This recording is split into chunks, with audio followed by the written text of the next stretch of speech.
And hello, everyone. Oh, and Jonathan just appeared, so I better put him on.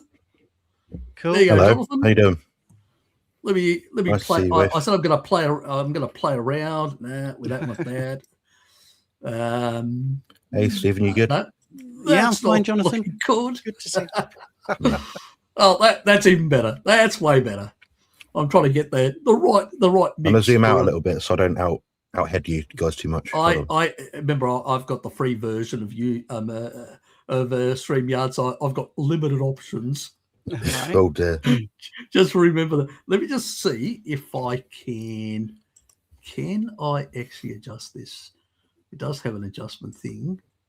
Yeah, it's probably easy if you do it because I don't. Yeah. I can sort do out. all of us, but I can't do like a single person. So for Right. whatever reason, it just is what it is. Yeah, it doesn't give you the customization, I don't think. Yeah, because it's a free version. I mean, I'll only be doing it like 12 times a year and something like that with Yeah. my new schedule now.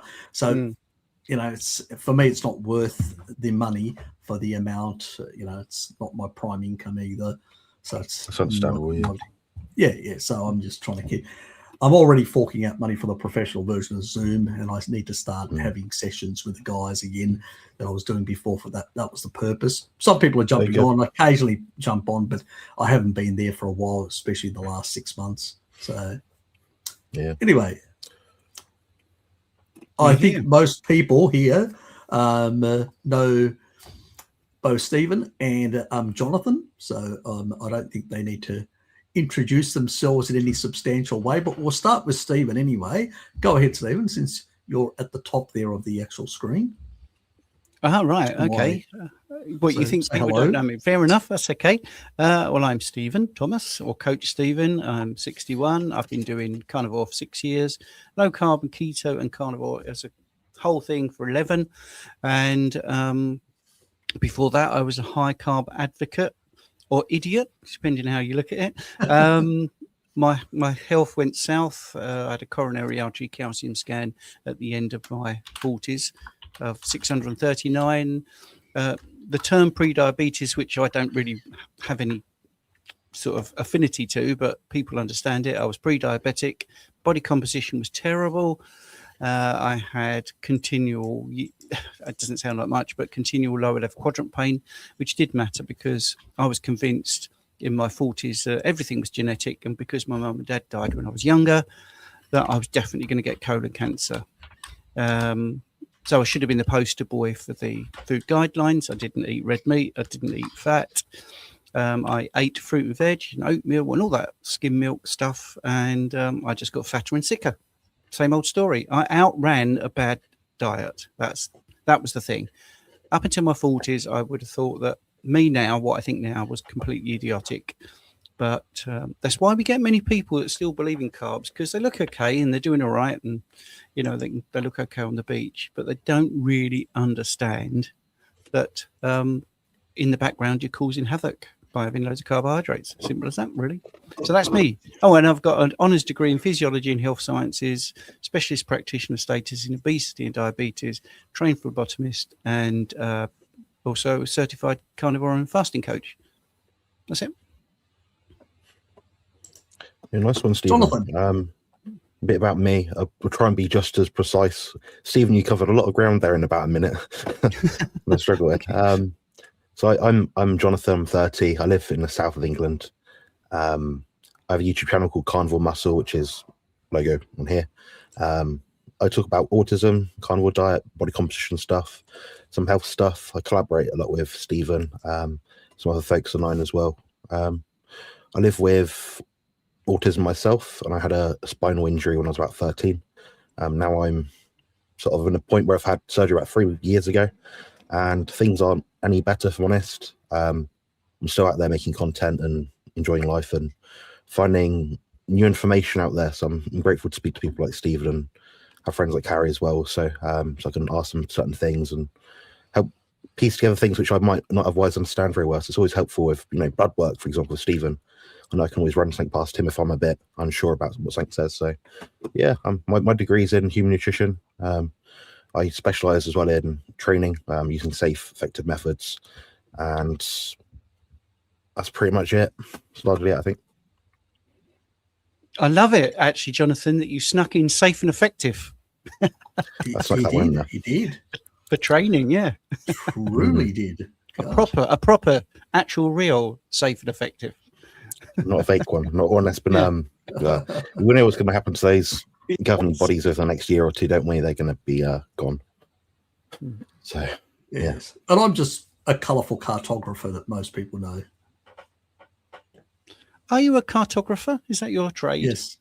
No, I didn't. Well, I started in IT. I started in IT, and then I moved across to cartography. Possibly because I got really bored with IT and bored with having to deal with people's problems, and now I do it online. Weird, yes. I said, I can't see myself doing 30 years of this. I mean, I'm go way back to the beginning of the IT, because I was basically installing cables and building IBM compatibles and selling them. There was good money in that at the time because nobody else was a specialized sort of area. And then as computers became sort of a consumer item, that business pretty much, I couldn't compete anymore, went by the wayside. Then along came sort of because it was really hard to get like big contracts in governments or big corporations for cabling. It was always small business, but once routers and wireless came out, it just killed that whole business because people just installed a wireless hotspot, and from there they operated, especially small businesses.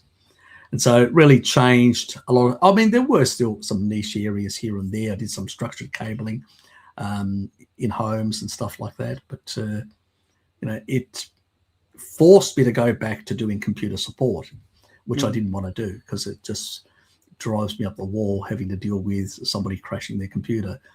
And, so it was, and troubleshooting it, especially when it had certain software that had been specifically to that computer sort of set up in a certain way that they needed it to work exactly as it worked before. So because there was licensing, there was all sorts of crap in that regard. And even at work, when I was in the cartography, when I first started, a lot of their computer stuff, a lot of the people that were there, and one reason why they employed me initially was because I had the computer skills. So those skills got me through the door. It wasn't, and then I went and did some more training and education and also in-house training as well, and special courses and whatever else to get myself to certain certification for them. And, I've been there for now, what is it, well over 30 years. So it's been a long stint, involved in producing, different mapping products. And now it's all just digital and very with expert systems and coding and all that. So it's a very different animal than what it used to be back then. And sort of now AI is also coming into it and stuff like that. And we've been using some AI as well. So it's a different, the field is evolving completely. And in some respects, I'm sort of at the end of my career, but I do like it. And I think the reason why I'm in two frames of mind about leaving the profession when I can leave earlier is that I do like my work. So I sometimes, as I said to Lukey earlier, sometimes I log in on the weekends in non-working hours and do stuff. So, they know they've given up trying to discourage me. So, but I just enjoy my work. So it's, so I've been lucky in that regard. And I always say to people, if you don't like your work, change profession. That's what I did. I left IT and went into cartography because while I like computers, I like fiddling around with them and stuff like that, doing it on a day-to-day basis, like that just drives me up the wall. But it did give me some advantages, as I said, to get in the door into cartography. And I was the main troubleshooter for them, because a lot of the guys that were doing IT and still do, they come out of university, they don't really have hands-on tactile experience, and all they do is they reset a lot of things or reinstall things. They don't really fix it. They create sometimes more grief for the areas that they're supposedly supporting than really support them. And I've always been used as a person as a troubleshooter, sort of how to get around when you've got incompatible hardware, to get it to accept certain older drivers that you need for specific, photogrammetric equipment. So we've got special equipment that actually does that, where you get like a 3D perspective to be able to create contours, the sort of the morphology of the land, to be able to trace it out and stuff like that. But some of that equipment, because it's specialized, when you get new devices, sometimes you just can't install it. It doesn't work. But a person like me has worked out troubleshooting how to basically get drivers to work in very unusual ways. So usually when it comes to that, they always go, "Oh, go and see Harry. He'll sort it out." Because basically I'm old school, so I know how to do these sort of things where new school tends to not. It's less of an issue nowadays, but it used to be in the not too distant past, but less of a problem nowadays. And we use different sort of stuff. Anyway, let's move on and let's see what these lovely people, they're commenting amongst themselves. Jonathan and Johnny. Oh, you got a question. You got a question before that, Harry. I think. Did you? Oh, did I? Yeah, right at the top. I think the first person in. Oh, yeah. Okay. I'm so English. You can't cut the line. Oh, true. You are definitely a pom. So. I am, yes. Do you know about green tea having the potential to inhibit fecal development? Something to do with folate inhibition. It's got a lot of things that are bad about green tea. There's a lot of some of the polyphenols, like EGGC. EGGC. That's it. That's it. Yeah, actually can increase senescent cells. So it is a senolytic, but it also can increase the amount of senescent cells in your system, zombie cells. So, people think that, or sulforaphane and things like that, people think, these hormesis things, I just call them low-grade poisoning of your body. And you induced a glutathione reaction. You don't need it. Just go and do a bit of exercise. That'll give you, and a glutathione that will actually stay up slightly more because the body understands that it needs it after a bit of exercise. So it's just nonsense, like anything. I don't know. Do you have anything to say about this? To stick on the folate inhibition, which is in the question, the dihydrofolate reductase, which adds 2 hydrogens to make tetrahydrofolate. That's what EGCG inhibits, isn't it? That's the thing. Yeah. So yes, you're not going to make active folate. So to actually of directly answer it, it does do that. Well, so exactly. with the tannins in the green tea, they're quite substantial compared to a lot of foods. They can negatively chelate to different minerals, for example, iron.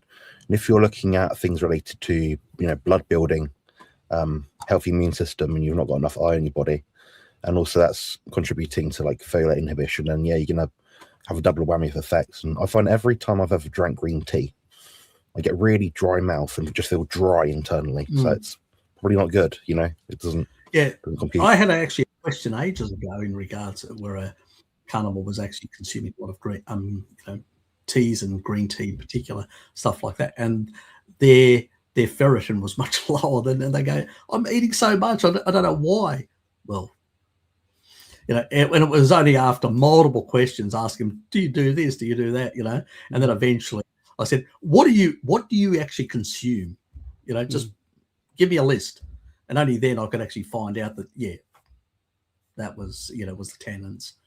So things like that. So, I mean, people just don't realize that while plants have some medicinal properties, excessive amounts or daily use is not indicated. Let's put it that way. Anyway, brilliant. Now we can go to my favourite subject. Mm-hmm. Did you find that Earth is flat? Oh, definitely, very flat and round.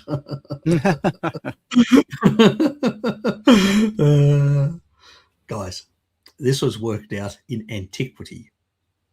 There was an ancestor of mine that basically did this experiment and actually saw the shadow in Egypt, Upper Egypt, and went all the way down to Lower Egypt at the same time of the day, and actually measured the different shadow, and I was able to calculate nearly to the accuracy that we can nowadays the actual curvature of the Earth. And if you tell a naval person that's in the Navy or whatever that there's no curvature, they'll look at you and laugh. They'll think you're an idiot, you know. So unfortunately, we have a group of people that take the concept of so we've got two sort of concepts in science. We've got a philosophy of that basically tells us that we can mathematize, you know, reality, and we can explain reality mathematically and stuff like that, you know. So, and then we've got sort of people that say I need to do experimentations and view things and observe things and all that. Now, that sort of empiricism, as it's called, when you basically take it to the ridiculous level of saying, I have to see it. If I haven't seen it, I don't believe it. That's just nonsense. That's the nonsense level. If I haven't seen it through a microscope, I don't believe it exists. That the cell or an atom or whatever through an electron microscope. So it gets to the ridiculous level that some of these clowns sort of personalize it. And I'd like to grab your head and shove it into an electron microscope so you can see the damn thing, you know. So it is annoying that clowns are spewing this sort of nonsense. It's actually even worse than the original flat earthers. So if you look at the original flat earthers, they actually put certain proposition forward that actually had some logical foundation. They weren't completely insane or mad or whatever. The modern ones are completely really off the reservation when it comes to that sort of stuff. And I suspect you guys may have something to say as well. Well, you can do quite an elegant experiment if people want to see it for their own satisfaction. You could get a very tall building where everybody can see where the sun sets. And you could time the person at the ground floor when they see it set, and level 1, level 2, level 3, level 4, level 5, level True. And basically, those people will prove that there must be some curvature. It'd be that simple, because the person at the top will see it last, which exactly. is sort of like a modern day equivalent of what your ancestor did with the walking in the shadows. Precisely. It's exactly the same principle. So. I understand. Right, I'm going to play devil's advocate. One of the things I do think is interesting, and it is the only thing I think is fascinating about the flat Earth people, is when they look at emergency routes for planes, and when you look at it on a flat Earth perspective. And I'm not saying I believe it, by the way. I'm just playing devil's advocate, like I say. It makes the emergency routes for planes when they're in trouble make more sense if the Earth is flat, because when it's on the globe, you know, it looks like they're going a very long way, and when it's on a flat perspective, it looks like that's the best way to do it. So that's the only thing I've ever seen. So, well, that's really interesting, and I would like to know the answer to that. But it is the problem is sometimes also there's another problem with, let's say, the Google Earth tool. When you actually use the curvature length, it actually folds in a certain direction. It's not actually going, if you're actually going through the shortest path. We've actually got specific software that can do that at work. It actually is shorter because it actually follows curvature, but within the shortest point between the 2 points. But when you actually use that Google Earth sort of measuring thing, it curves upwards and around, and it tends to basically, because it's just a tool, it doesn't work very well. And people use that sort of stuff because the tool doesn't work. And that's why I say Google Earth is just, is the poor man's version of cartography. It doesn't really have, sophisticated stuff that is required by, emergency services, which we provide sort of software, and also in the vehicles of police, ambulance drivers, and fireys as well. We provide them with a common operating system, which they can actually see everything. They've got all these layers, and they can also see where all the vehicles are, and they can determine the shortest paths to those. So they can work out where do they have to be able to position themselves appropriately at a scene if there's something happening, or to get to that location. So they need to know how to access certain properties and whatever else, and how to get there the shortest amount of time. So these things don't have that sort of sophistication. They're not designed for that sort of sophistication. People need to understand that they're not the same as really sophisticated cartographic measuring tools and stuff like that. These are sort of basic stuff to just give you a just general thing, but they show things in exaggerated ways and not really in accurate ways. So you just have to accept that that's the reality. We've got different datums for specifically those, either for localized sort of measurements of positioning, and then you've got for larger areas, which has to do with the GPS network and whatever else. So there's all these sort of variations in measuring, and they follow certain specific grid standards.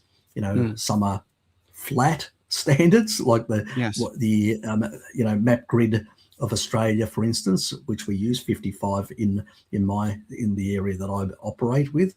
So it's not the same, in terms of, and the way things get calculated are quite different because of, a plane system and a spheroidal system. They have their purposes in order to be able to produce the product that is suited for a specific purpose. And I think that's interesting, because things like Africa, for instance, that's the classic example of the different way you project a map. Africa looks like how I imagined it at school, and there's another projection where I think, oh wow, it's really long and thin. I didn't know that. So exactly. It is how it's presented. It's to make it presentable. It's a bit like the London Tube map, which looks beautifully designed, because it is beautifully designed, the map, but it does bear very little relation to where it is geographically, and that I find that. Well, it's not designed for geographic purpose. It's designed for to provide people with how to navigate the tube, basically. That's to get from point A to point B. So it's got a different purpose, and mapping is a bit like that. Has very different ways of showing things depending on the purpose that map is produced for. So it had, we use different scales, and we use different ways of building certain maps. If they're built for trails, or people doing wanting to know all the trails to just go out and do bushwalking or whatever. So there's a whole lot of specialized maps, tourist maps, which have got tour codes, and they tend to not be exactly to proper scale in many cases, because you don't really need that. You just need to know that when you're driving down that you see actually a tour code, you know exactly, okay, I need to go that way because that tour code continues that way in order to get to that location. So it's for different purposes. And sometimes people look at this and they assume that, and then they make certain claims and go, no, it's different purposes. And sometimes there is a bit of something written down to explain the purpose of it, but in the modern era, we don't do it anymore. It's just what management doesn't want anymore. And the reason for that is because it takes up too much room. It explains. It's just the attitude is, well, if people want to learn, they can go on Google it and find out. Our purpose is just to provide them with a product to be able to use for a specific purpose. So there you are, Johnny. You see, you thought that you were asking a jokey sort of question, but we took it seriously. We did. Like that. We did. Can I just apologise for my croaky voice? It's quite a funny thing. I wrote a Substack this morning about thyroid and all the different ways the autoimmunity can start, and then I now narrate them. And I got so into it. Normally, when I narrate it off straight away, I write it, then I narrate it. So there's a voiceover, and they're normally like 12 minutes, 18 minutes. But I got so into it, I didn't realize how long it was going to take. And it was 50 minutes of reading from my screen. It was like, oh, my word. So I'm a little bit croaky. So anyway. That's okay. We don't mind on this channel. As I said, because earlier I had a bit of a croak myself, and I'd have picked up something, I had a bit of a cold. It was minor, but it seemed to leave a bit of a lingering thing. Like nowadays, I can't avoid, especially my work environment. There's so many people that turn up quite with health issues, and nowadays because of diets and all sorts of lifestyles and immune function. So modern world. So there's tends to be more. Seems colds and stuff like that go around in my workplace far more than what they did in the past. It's quite, especially amongst the younger ones. Something's happened in the last 5 years, I think. But anyway, should we move on? Yeah, exactly. Yeah, that's what I was going to say. Yeah, definitely something that suppressed the immune system. Something contraindicated that nearly lost my job over it. So so I wasn't bloody happy. What's this question? Are keto flu symptoms basically just a sign that you need to eat more meat? Jonathan, you're first off the rank for this one. I'm going to say no. Because, your body's trying to give you a warning to say, slow down, this is a lot. I can't keep up. I'm not upregulating different mechanisms to deal with whatever's new in my diet or lifestyle. So it's saying, slow it down. So, no, I'd probably say actually you need to probably slow down and eat less meat. I'm not saying don't try and eat an animal-based or carnivore diet. But I'm saying you're in that middle point where you're probably better off just having 2 meals a day carnivore, 1 meal a day, or a snack a day, not carnivore, than just doing it week by week, drop out the single snack or the meal, then see how you get on, really. But yeah, there's a lot that goes into it, and I think some people do struggle. It does take them longer than other people. I adapt pretty quick from a Western diet to a keto or carnivore sort of diet, so I'm not rule of thumb though. Some people, Professor Butt-Case, it can take people up to 6 months. So, so it's a worthwhile anecdote for sure. What do you guys think? Oh, I was just going to say before, and I'll let Steve finish. I was just going to say that, if you're transitioning in the early stages and all that sort of stuff, there's adaptation, as Jonathan was pointing out as well, that sometimes people go too hard into it rather than transitioning over several weeks with some of the other older foods that you may have consumed and transitioning slowly off them. If somebody's been really heavy on carbohydrates in the past, I usually say just do reduced by 5% per week. If you haven't been very heavy, 10% per week. Give yourself the ability for your body to transcript new enzymes, to make adjustments to the microbiome, a whole lot of things that need to happen. Re-regulation of inflammasome in your gut. There's all these things that are at play. It's not one thing, and don't rush things. It's not a who gets there first or sort of thing. The focus is on health. The focus is in and there are other issues as well that can play into this, and that's electrolytes and water consumption. Water consumption should come down, and that should ease a lot of the keto flu adjustments because insulin is coming down. And if you're waterlogging yourself, as Tim Noakes would say, you're going to have problems. And carbohydrate metabolism requires more exogenous water from, and our low carb type of lifestyle, because it's one of the low carb lifestyles, requires less. It's just simple as that. Fat oxidation produces more metabolic water. All yours, Steve. Well, yeah, you two have covered it really. I mean, I was just going to be a bit cheeky and say it's not a meat deficiency, it's an electrolyte deficiency. Because that's it. I mean, it tends to be that, and that's why just a small glass of water with a pinch of salt can sometimes be all you need. But yeah, you are urinating out more water, so therefore you're losing electrolytes, and you've just got to make sure that you don't put pure water back into your system, but something with a little bit of that's osmotic, basically. So normally a little bit of salt will do it. It's really simple. It is. But it trips up many people because they're just not expecting it, or they don't realise that they had the old carb face, where they're all bloated and they're retaining water. Therefore, 1 gram of carb, you have 3 grams of water. Because no carbs, less water.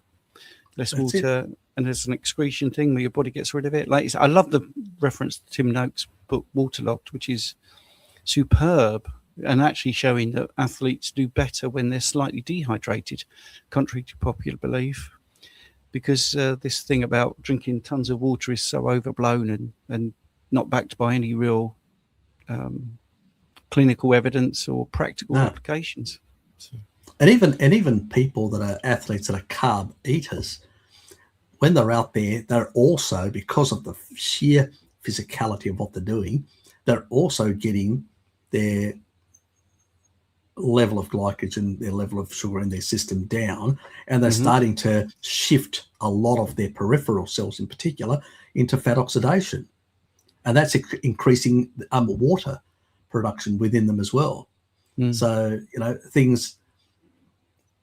so actually consuming more, not only they're stuffing up their electrolytes, which can create arrhythmias and all sorts of problems that a lot of these sort of athletes can sometimes suffer. We've known from the Australian military in New Guinea that a number of soldiers died in the Second World War, specifically from waterlogging, from drinking too much in an environment where they were, they shouldn't have, because a lot of them were semi-starving, you could say, because their supplies had been destroyed getting to New Guinea at the time, so there was less stuff. Some of these people were just on some rations and doing a lot of physical activity based on that, so they were basically losing a lot of body fat, so they would have been producing quite a lot of water. And under those sort of circumstances, drinking a lot of water without any electrolytes was just bloody disaster. It's what water toxicity is all about.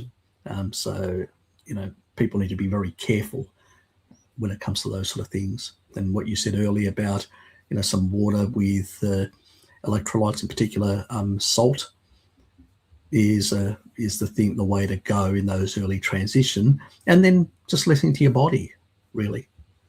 Yeah. Excellent. Sulfur sensitivity causes and solutions, issues even when following carnivorous diet. All yours, Steve. I want to drink coffee. No, you are the expert here. I'm going to be absolutely honest. I mean, I can give you a very basic. Well, you do that, and I'll finish. I'll finish off. Whatever you haven't covered, I'll finish. Well, it's a problem of converting sulfites to sulfate. I mean, that's it. And you have an enzyme that can cause you a bit of an issue there. So I was sitting here thinking, I can't wait for Harry to do this question, because you are the king of this. But yes, if you look at it, I wouldn't say the king. I wouldn't say. Well, the king. I would. Jonathan and myself, I think, both realise that you know a lot here. I know there is a mineral which I can never pronounce. Molybdenum. Yeah, that's the word. I can't pronounce it. Yes. I did a video on that ages ago. I can't. It's just like a different time, a different place. So I know that, because that is a game changer. If people do have this sulfur problem, where it is sulfite build up, it's not converted to sulfate, then that one particular mineral can can work considerably. I know there's a genetic element, but I was literally sitting thinking, yeah, I'll let Harry do that. There's also the circumstances where some people are sulfur sensitive, not because of a genetic reason, but because of certain bacteria in the gut. Mm-hmm. And these are pathogenic bacteria, which at the moment I've got a mind block and I can't remember the name of the actual bacteria. Yes, but it actually it's one of them that basically produces a lot of gas. And actually creates a lot of activation of heat shock proteins in the gut. That's what people usually say. Oh, I'm getting histamine reactions in the gut when I'm eating meat, and since I've shifted to a carnivore diet, a lot of these bacteria have actually been a consequence where they've been the Firmicutes type, which is like Prevotella in particular, things like that, tend to increase their amount in the gut. So it tends to shift to the Firmicutes and away from the Bifido type bacterial strains when you're on a plant-based diet. Mm-hmm. And that's probably another reason really why a lot of vegans tend to have a lot of flatulence, to say. So once you shift back, it takes some time for the gut microbiome to adjust, for things to come about, especially if you've come off a plant-based diet and you've been on it for a very, very long time. So that is a period of time. The other thing is there are certain bacterial strains that can be used. I'm trying to think about that. Hold on. Always forgetting this one. I'll go to my Amazon site because they've actually changed the scientific name for it as well. So that doesn't help.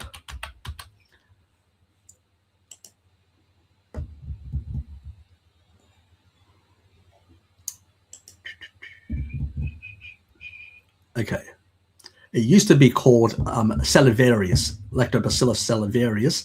They've actually changed now the name to something slightly different. That actually is a really good one to suppress a lot of these pathogenics.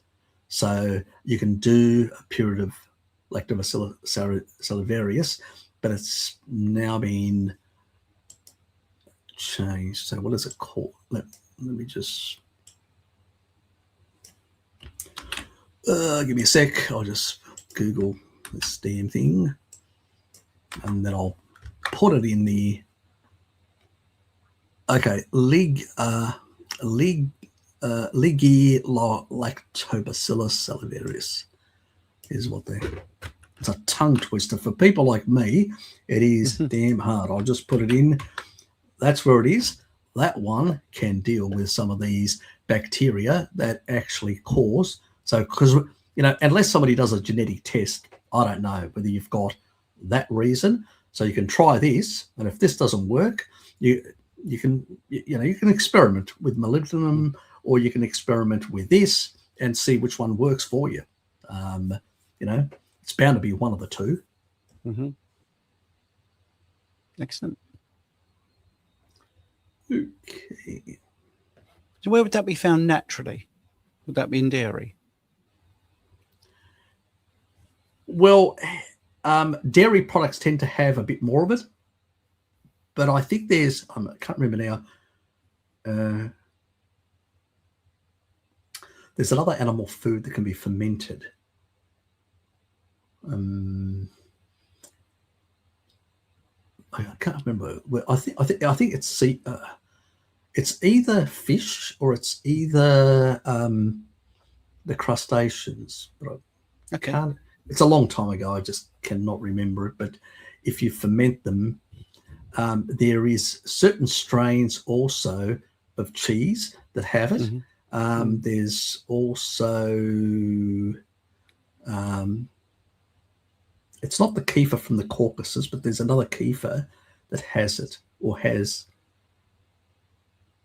Yeah, don't worry too much, Harry. Anyway, yeah. Look, I've put the name in there. All you need to do is just Google it, find something that has it. The thing that you need to do, you need to have those sort of enteric capsules that it actually can bypass the stomach acid to get, or pop it from the bottom.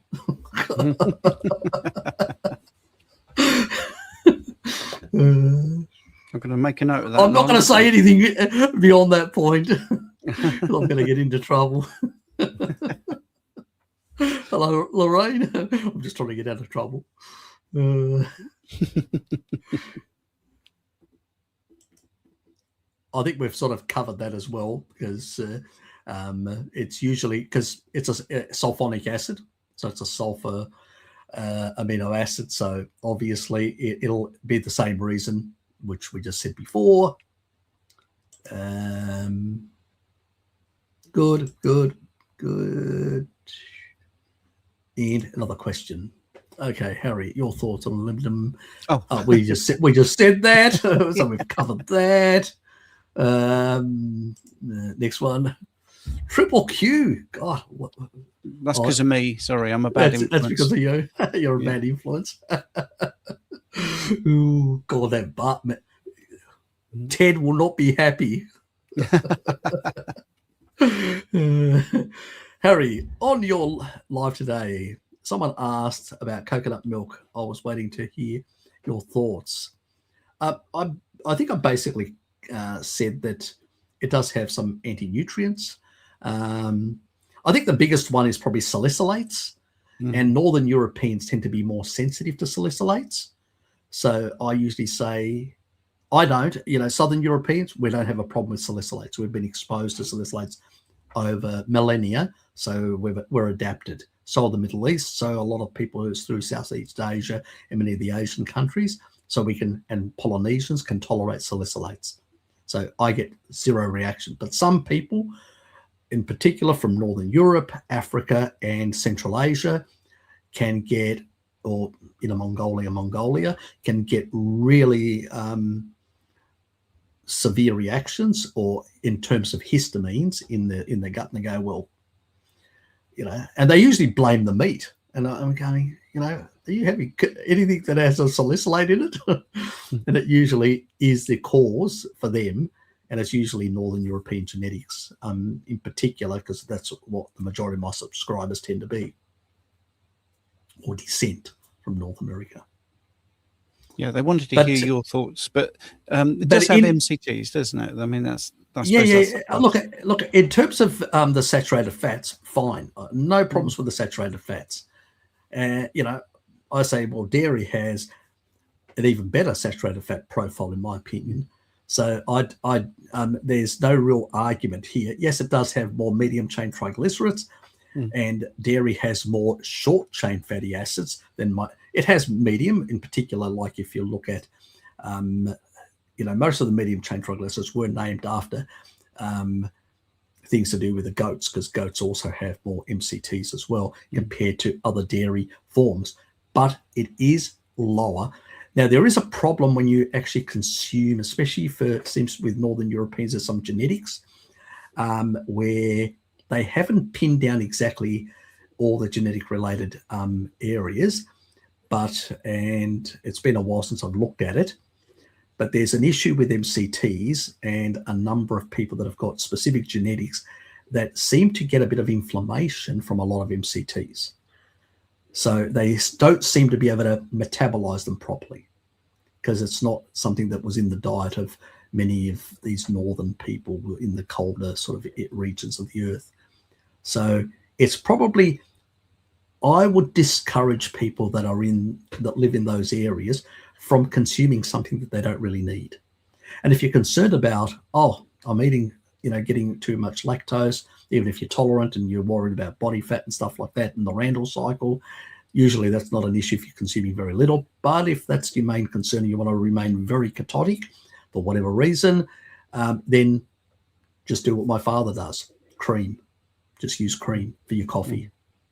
Simple as that. Simple solution. Why use coconut milk when cream's available and does the same thing? that's sort of my take on.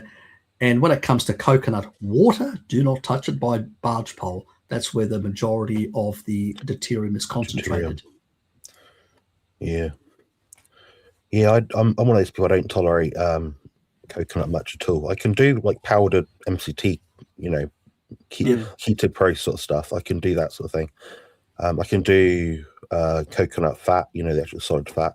I can't do any coconut oil at all. It's like my body's everything just goes. You must have a salicylate issue then. Sensitivity. Most probably, it's common with my genetic spectrum, and also people with autism spectrum have a very high incompatibility with salicylic acid and things like that. So yeah, I don't get heavy in onions and garlic and things like that, obviously. Okay, I wasn't aware that. Look, I haven't covered everything in autism. You would have covered far more than me. I wasn't aware that you guys. Yeah, I mean, sensitivity. Autism. The thing of autism, mate, there's so many comorbidities with it. Like, if you're autistic, you're not likely to just have one other problem. You like to have like 10 other problems, like genetics or profiling, those things. But salicylic acid does seem to lead to worse mood responses, I believe. I'm also one of the dark chocolate people. Can't tolerate any cocoa amount. I've got those genetics. I can't even enjoy chocolate. Salicylates. And I'm the same. Yeah, there we go. Yeah. More chocolate for me. There's always an upside to all these things. Well, happy Easter, by the way, everyone. Let's say. Yeah, likewise. Happy Easter from me as well. For you Westies, we're next week. Us Easties this year. It doesn't coincide. What's the cause of water retention in people with heart problems, salt intake? Can you please explain the correct mechanism? It's a Stephen question, I think. Steve, tell us about yours, Steve. Oh, okay. Well, reduced cardiac output triggers the renin angiotensin aldosterone system, which is the thing that moderates your blood pressure. So your body's so smart, you see, if you don't pump out enough blood, then it's going to raise the blood pressure. It's all really simple, because the whole idea is the total volume of blood is what's required. So when people talk about the blood pressure, they always forget pulse rate. And I'm always saying, well, you've given me 2/3 of a calculation there, because if your blood pressure is 120/80, but your pulse rate is 120, there's something up. It gives us some idea. Whereas if it was, say, 60, we'd think, well, that sounds okay, because we're looking at the overall volume of what's coming out from the heart. So the mechanism is pretty simple. The body is told, the kidneys basically is told to retain sodium and retain water. And as I'm always saying, if you have low blood pressure, you can drink a big glass of water, and 20 minutes later, you'll have a higher blood pressure, because the fluid has joined the plasma of the blood, the volume of the blood, thus putting up the pressure. So what's the question say? Salt isn't the cause. Salt is the solution, no pun intended, because we have a certain amount of sodium in our system, and the kidney would just hang on to it. So in fact, without it, there would be more of a problem. Because where water goes, so does sodium. Exactly, yeah. So the kidneys are, as you say, Jonathan, quite rightly, the kidneys are responding correctly to do that. What you want to get to is, well, you haven't said you've got a heart problem, but I'm trying to understand why you've asked the question. Have you got a heart problem? Are you worried about water retention? Because all of those things are sort of intertwined, really. And the other thing is also, when we consume more animal foods, we're also getting more taurine, which is an osmolyte, which helps regulate a lot of the water and the ions in our body. So it's actually a more indicated diet for those purposes, to actually better regulate fluids. Where on a high carb diet, low protein diet, you tend to get the opposite, more water retention because of higher insulin. So it's, that's really where most of the problems lie. When people are transitioning across, they may have what are called disturbances, transitional disturbances. That's a completely different thing. And what Steve recommended is that extra water and the extra salt in order to facilitate and assist with that transition. Because you did ask a transition question earlier as well. That's why I'm going off that. So it's probably related. Definitely. Good question. Yes. Hi, Harry. Do you know how much pastoral genes increase someone's calcium requirements? From what we know, from the research that I've done, it's about 24% of people have the prime gene, and the variability between populations throughout Europe, Eurasia, all the way to the northern parts of Siberia, those sort of areas, the other genes can vary quite a bit in that regard. So it can be anywhere by 5 or 6% all the way up to about 30%. So at least a third of the population is going to have some calcium-related genes of one sort or another, and that's why you get some variability in the sort of reactions, where some people may, from a slight mild deficiency, may get arrhythmias, while others get other symptoms. So it's not always the same, because it depends on the genes. I've got the prime gene and several others, and that gives me arrhythmias, but not everybody has the same genetic profile that I have. So it depends in that regard. So if you know that that's the case, then you need to include certain foods in your diet, whether you want to go the sardine way and have more sardines, or whether you want to have more cheeses because you want to, like Swiss cheese is practically close to less than 1% of carbs. So you can, I usually have Swiss cheese in my fridge for that purpose, because it's more protein and fat in that regard. So those are the sort of options. I do have a bit of milk because I do like milk, but I don't overdo it. And I also, Dad's sort of gone away completely from, he wants to cheat, the old fella. He basically has gone for he said, I'm not going to drink milk, because that means I can't eat my fruit that he grows from his fruit tree and a few other things. so that's the reason he's gone for the cream rather than the milk. So that's his option. So and the other thing that he does is feta cheese. That's his prime cheese, and he primarily likes the goat one. So he buys the goat one. He buys me the goat one as well when he does go and buy some from a specialty Greek store. So it's funny like that. I did this experiment myself, Harry, with the pastoral genes like what you've got. I found after about 2 days of 300 milligrams of calcium through my diet each day, I was getting like panicky, like my heart was going nuts basically. The washout period, then did the experiment but in reverse. So I got up to 1,200 milligrams of calcium a day, and that got rid of all the bad effects. Wow. Yeah. So I mean, what I'm saying is I don't think it's like you have these genes, it means you need 5% more. I'm saying it might mean you need 50, 100% more. That's right. I consume about drinking milk. 1,400. If you're drinking a glass of milk a day versus 2 sardines, the calcium amount is quite substantial, Yeah. I basically, because just from the cheese, just from 100 grams from the Swiss cheese will give me about 900 milligrams. So I very easily get to 1,300, 1,400, and I find that no arrhythmias at all. But if I drop like you, if I drop further down, I start getting at my worst case, when I was doing paleo for a period of time, I didn't last only several months. I felt like my heart was going to explode out here. It was scary, even my heart rate was all over the place.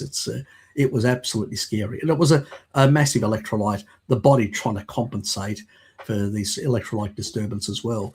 So it was a frightening period of time, I can tell you.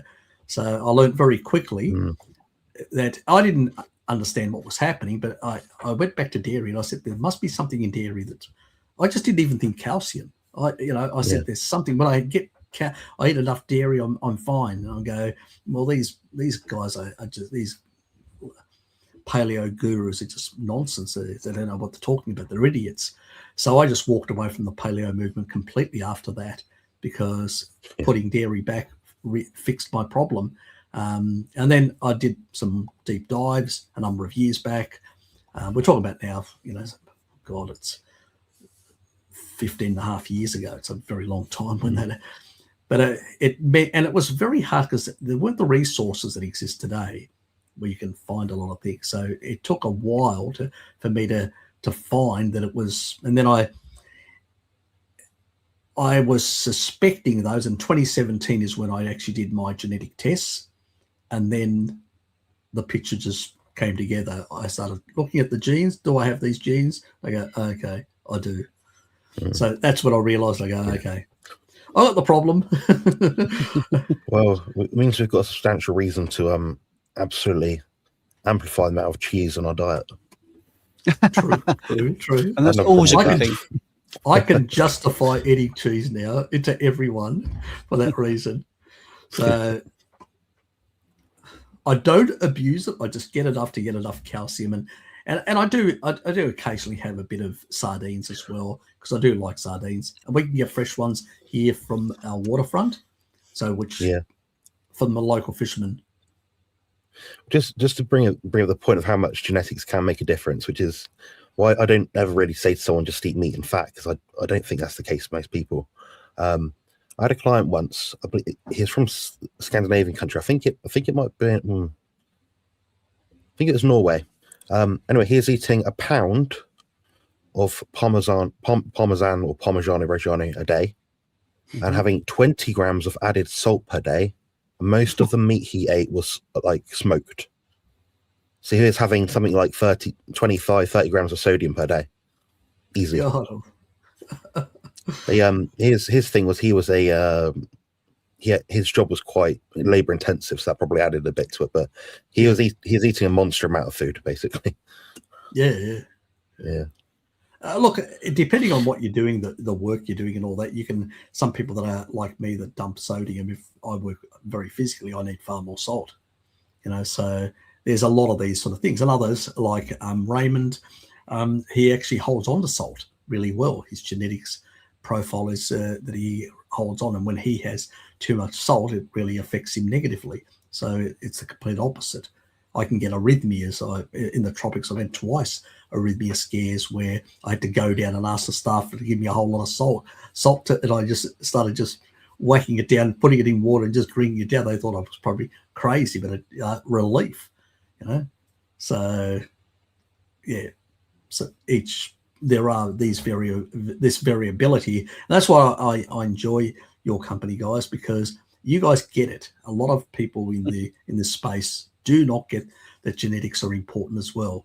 The last 12,000 years have been adaptations, varied adaptations, and so there is that. That doesn't mean that our ancestral diet isn't indicated. It is, because it's in the N15 evidence. But there have been a number of adaptations, things that we can tolerate, things that we can't tolerate still, depending on the population, and certain needs, because our pastoral ancestors consumed far too much dairy because it was an easy food. You're on horseback as Yamnaya warriors, and it was easy to basically use that as a constant feeding. Obviously, you would have got too much excess calcium.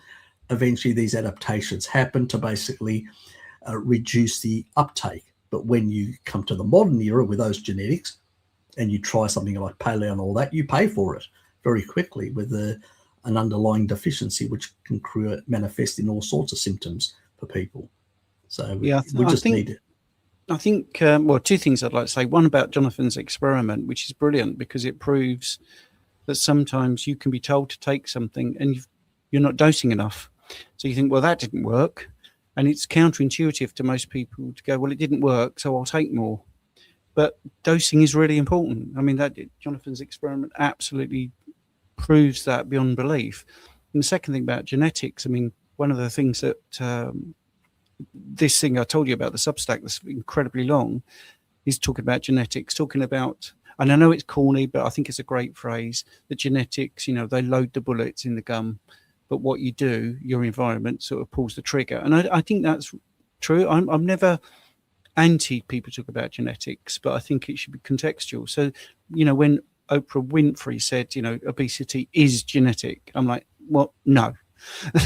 That is a very bad way of talking about genetics, because to be honest, it's almost like you're putting the cart before the horse, because my immediate sort of just scratch at the surface of that argument, well, when you weren't obese, you still had the same genes, so you did something. It wasn't the genes, you did something based on your genetic propensity. And also when people lose a ton of weight, I've never once actually said to them, right, let's take some of your genetics out. It's always been the person's lifestyle. So I think, you know, we do get it. I think it's such an easy, well, I suppose the point I'm making, again, it's just such an easy thing to say. Obesity is genetic. Right, well, is it? All right, yeah, maybe there's some truth behind that.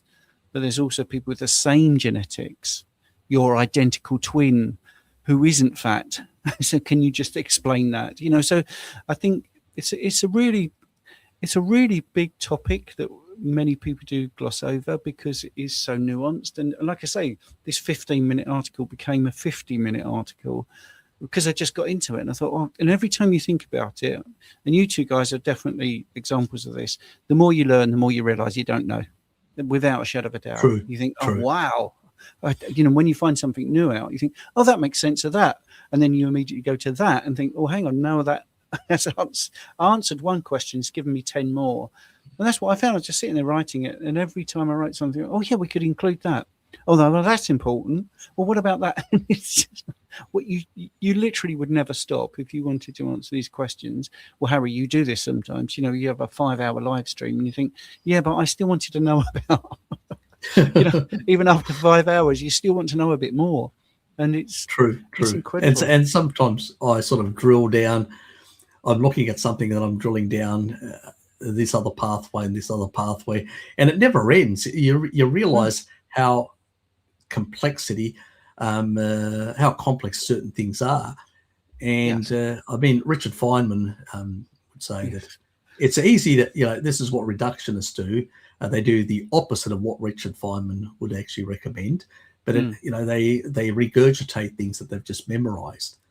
Some people are better at it than others, but if you ask them, and he cites a number of examples in academia where he asked students, or he showed them certain things and asked them to explain the physics involved in this phenomenon that you're observing right now. And it was just like dead silence. It just showed clearly that they could actually memorize the formulas and regurgitate all the stuff perfectly, but they just could not put that knowledge to practical use. They could not understand how that applied to in the real world, to reality that they were even observing. There was such a disconnect from the two, because the problem is they've never learned to ask why. Yeah. Oh boy, that's my big thing. Yeah. And that's the biggest problem for most people, that they never ask why. And Feynman had a saying that if you want to really understand something, you need to start from the attitude of try and explain it in plain English, which is what I do all the time. And that's where I've got that behavior of, it's Feynman's behavior, explaining it in plain English. And if you can't explain something in plain English, it means you don't know it completely yet. You don't understand it, yeah, absolutely. You don't understand it. You need to go back and re-look it from all these other angles to try and actually understand what the hell's happening. You know? Yeah, I mean, Jay Feldman is an example of that. Exactly, yeah. He'll put a study up and he'll read the title and then explain it by saying the title in a different way. It's just another one of those ignoramuses, people that can just regurgitate things like a parrot. He's just a parrot, and he's also a very I would say a parrot that basically has an agenda, deliberately misrepresenting through reductionism, because there's a Ray Peat. He's not even a proper acolyte of Ray Peat, but anyway, he, as Bart said, he's not a proper acolyte. He doesn't represent truthfully repeat. That is probably, that's true. The way some of these modern repeaty acolytes push certain things is in this sort of absolutist way that not even Ray would have done. So they really sort of misrepresent his works. But he was also a reductionist, and so like a lot of them promoting this sort of thinking. And I say to people that, do you think the body, what Bart said is correct about homeostasis? The body knows how to achieve homeostasis in that regard. It's not basically doesn't know it's weird or has some inability to achieve that. And what a lot of people don't realize, there is actually an enzyme that exists in the mitochondria at complex 1, which is called ACAD9. And the reason why I know, because CAD is cartography, or CAD work in cartography, and I'm an ACAD9. Anyway, sorry, I do sing these things out to myself, 9 fingers and whatever. But ACAD9 is actually involved that when you have reverse electron transport, it can deal with the extra, ROS that actually is generated through complex 1. So it actually is a mechanism to deal with that, which interacts with superoxide dismutase 2, which is what Bart was also talking about as part of these homeostatic mechanisms. And obviously he mentioned uncoupling and didn't even understand it. Jay didn't even understand how it works. Completely didn't understand. He doesn't understand that what happens is the actual protons get pushed back through into the inner mitochondrial membrane via that, so they get this sort of translocation happens. You understand how this mechanism works to basically, and you get heat coming out of that process of uncoupling, completely oblivious. And the other one is in the cytosol, when he showed that experiment, and I was screaming,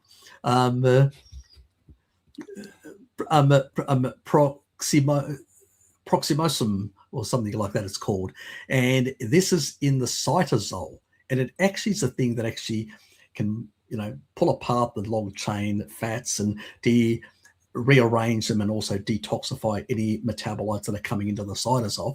It actually plays that. It actually sits on the membrane, these sort of little organelles, and the body's actually got these to achieve homeostasis and regulate all these sort of things. And you can't take mitochondria and put it there, take it out of the actual cell and actually claim that that's beyond reduction. That's like extreme reduction sort of thing. And these people are using this to make claims because they want to push a narrative, a specific narrative. And you go, what the hell are you saying? If that fuel wasn't compatible with the body, why does it have all these sort of mechanisms? Why does it have these sort of mechanisms to work that way? Why doesn't gluconeogenesis go further up and not create any ketones? But see, the thing is, it's not joined up at all, because you could immediately say, well, hang on a minute, reactive oxygen species is made by the macrophages, it's made by the immune system. The fact it's produced does not mean it's bad. Exactly. It's a signaling molecule. It's a signal, yeah. And the other thing that frustrated me is, if you looked at a car, say for instance, and it was producing a lot of exhaust, but it ran Formula One and it won every race, right? You wouldn't say, well, all that exhaust means it's bad. What you have to work out is the fact the car is winning shows that the energy output. So you look at the energy output per unit, and that's what that I know the particular video you're talking about, which is recent.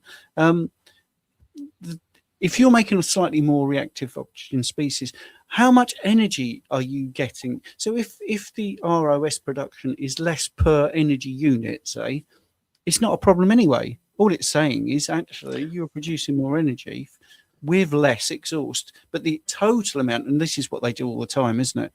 They look when it works for them to use the absolute number, and when it works for them, they'll use the relative number.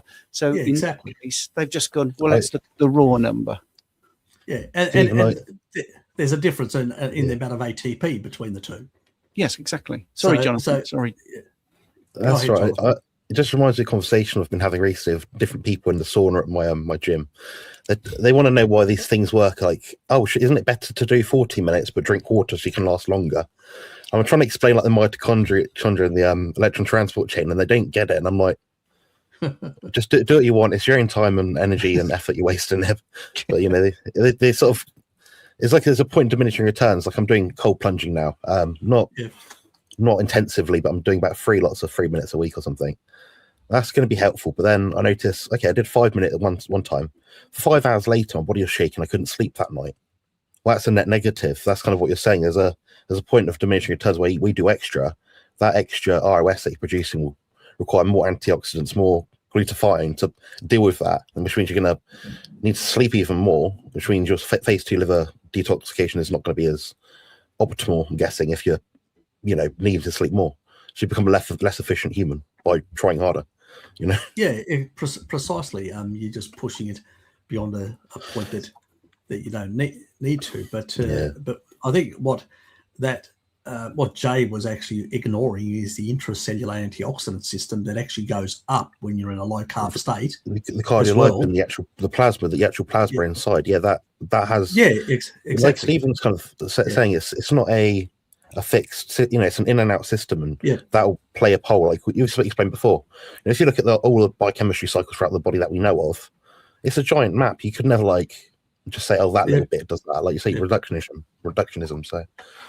Yeah. Look, even somebody had asked me earlier about certain metabolites, and one of those metabolites is increased by taurine in the mitochondria, which also is part of that cardiolipin sort of protection system that I've talked about before, and also how it facilitates melatonin as well within the mitochondria, because it helps that pathway, the melatonin pathway.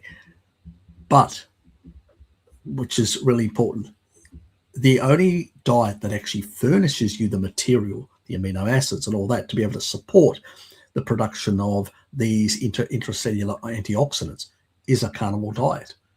If you're under eating proteins, you're going to have, because a lot of them require these amino acids, you're going to have issues with your immune system. It's like when people say glutamate, restrict glutamate and all that. I go, no, don't restrict glutamate, because that's reductionist thinking by Thomas Seyfried. Completely reductionist thinking, because this is what happens to a lot of these people.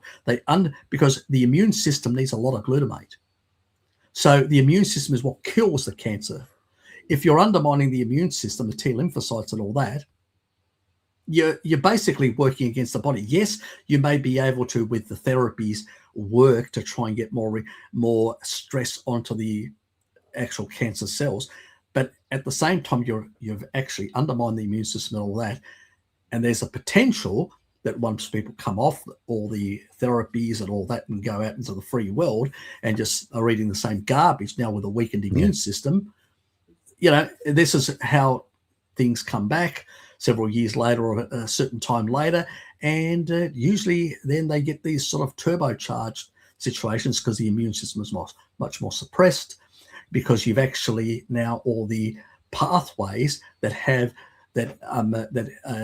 used by the body for tumor suppression have been undermined, and now you've got a different problem. And this is the problem with reductionist thinking, that it can actually end up killing you if you're not very careful. You need to understand what is causing the problem. The problem is deuterium is actually damaging the mitochondria in a big way. If you don't understand that, you don't even understand cancer at all.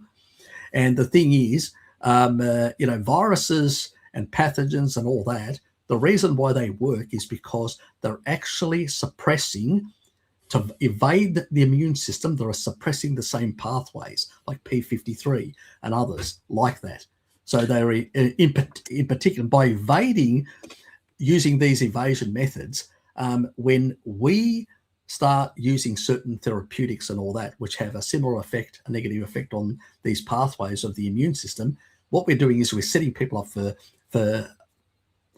disaster later on.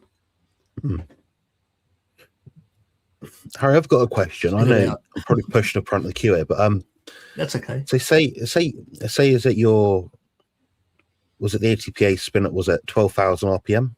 Was it 9,000? It's about 9,000. The Okay. ones there's in different organisms. I think there's some organism. It's one of those small organisms. I'm not sure. I don't think it's I think it's a protozoa or something like that. That can actually get up to about 12,000 RPM. So there's some. I think our maximum. So how much can we mess up our mitochondria? So if optimally it's 9,000 RPM, what does having like a cheat day with Snickers bars, donuts, and cookies? Oh, okay. You know, like an acute phase. Like, how long would it take for say you're running at full capacity? How long would it take you to get back to full capacity again? There is zero research on this. That's what I mean. Let me just put it there. I've actually done like a rough estimate that if you basically are over 130 ppm, which is that safe area, and if you're in the 100, because these products will have also some oils and certain things that may be slightly higher. Add to that the carbs and stuff like that, and certain refined sugars. You're looking at potentially all the way up to 160 ppm. We know over 180 is a problem. So you're probably going to debilitate your ATP production by, at minimal, I would say a third. And most people feel like lethargy type symptoms. It's about a third, I would say. That's a rough guess. It could be 40%. It could be a third. Yeah. It's a rough guess from me, but it's based on the feeling of certain lethargy and all that. And when I look at older people, when I look at older people compared to younger people, and I look at my father, because I'm always around my father, being his prime carer, I can see basically his, years and years of mitochondrial damage, obviously, all the years that have passed. I can see basically the level of energy that he had when he was in his mid-70s to the level of energy he has now is much higher. That means he's improved in that regard. But people his similar age, I see them really have a lot of lethargy and difficult getting around and stuff like that. And it's quite clear that whether it's a consequence of a certain level of damage to the mitochondria over a number of years that is going to reduce, because a lot of people, they're not going to do fasting, they're not going to do prolonged things like that to force their body to biogenesis, to force their body to clear out and fuse some of the bad mitochondria and basically create new, more viable ones. They're not going to have enough stearic acid or palmitate to cause a reverse electron transport that causes signaling all the way back. This ROS signaling is actually telling the actual cytosol to biosynthesize more mitochondria. So actually palmitate and stearic acid, if this idiot understood, is actually encouraging the body to produce more mitochondria, this reverse electron transport process. So, it's a biohack that people use. The naturopaths that are promoting stearic acid supplements exactly for biogenesis of mitochondria through the reverse electron transport. I think it's a bit of bullshit. I think there's a certain amount you can get. That what they're claiming is, completely unrealistic levels. But, Jay has no idea what he's talking about. He just shows what a reductionist fool he is, and so caught up in pseudo thinking that he can't see beyond, you can't see the forest for the trees, basically. Yeah. I'm going to head off now, guys. I'm going to listen in the live chat. I'm just a bit tired now, so that's okay. I'm going to lie down, go to the gym at about lunchtime. Yeah. Okay. Thanks for being here, Jonathan. Thank you. Nice to see you both. We'll catch up soon, Stephen. Yeah. Yeah, please do. Yeah, great. See you, mate. Yeah. I mean, I'm going to last till about 10:30 because I've got so much to do, but it's okay. Let's be close and personal. I think you've got a super chat from Dom. Yeah, I noticed it. Yeah, I better get down there. And oops. Which is very kind of you. Dom. Thanks, Dom. Appreciate it. Happy Easter, Harry. I hope you and your family are well. Well, generally, yes. We've had a few, operations in the family. Dad, Mira, these past 6 months, and Dad's again maybe later sometime this year for a knee sort of replacement. So he's basically on no medication anymore, and pretty much blood pressure is pretty good, around about usually it's below 120. So he's one that last time, as I said, it was 122 over 82, something like that. But that was because he had to walk up the hill with his stroller, and he was tired by the time so he hadn't enough time to rest. But the previous time, when he had a bit more time to rest, it was 117 over 77. So, which for 91, they were shocked, but I wasn't at all, because he's on taurine. He's on basically more animal foods. You open up his fridge, you don't see anything vegetable whatsoever anymore. The only things that he does consume is his own fruit from his own fruit tree, and maybe some,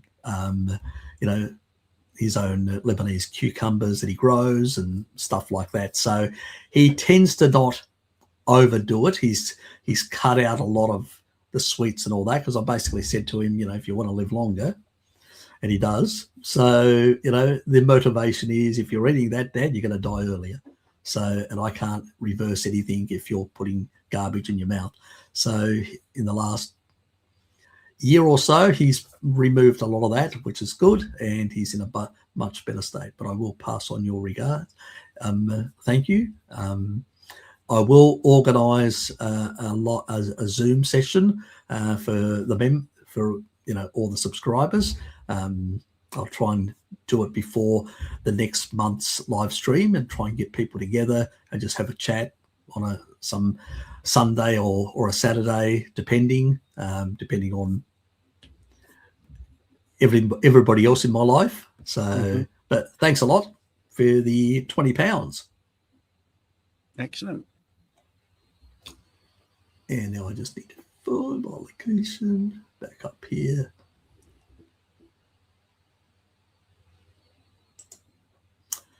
And there's Tracy. G'day, Tracy.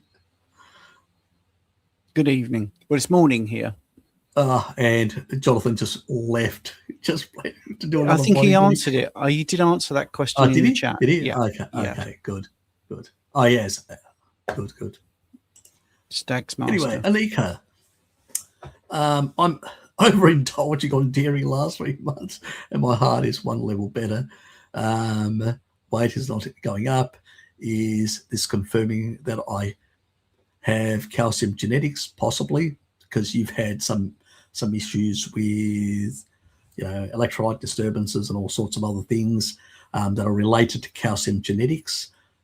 So yeah, if you've upped your intake and you've actually noticed things are on the level, you're much better. Yeah, you've self-diagnosed basically. You don't need me. You've self-diagnosed, and congrats and good for you.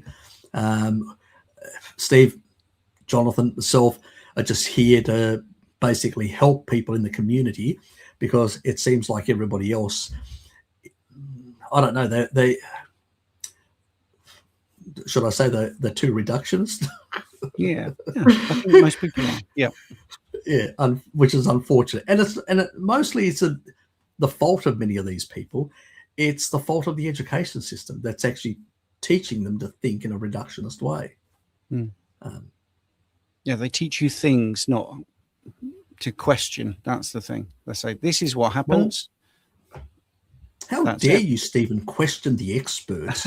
expert opinion. God, we can't have that. I will send Steve to basically be to the patent office like they did with Einstein, and you can sit there and basically study your own garbage as you like, Stephen. And don't come and tell us that you know better than us.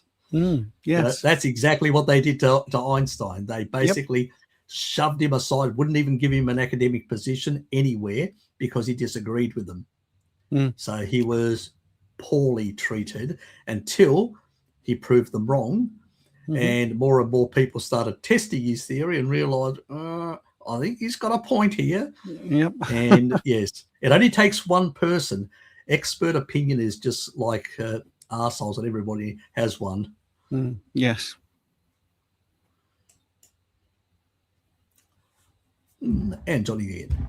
Anyway, how should a person build muscles if they have POTS, unable to do high intensity exercise? What's your experience been with people who have got this experience? Okay, so just to explain what POTS is for people, postural hypertension, it's akin to if you're kneeling down and you get up too quick and you go, oh, I'm a bit lightheaded, but it's a bit more serious than that. And in hospitals, they have like what's called tilt tables.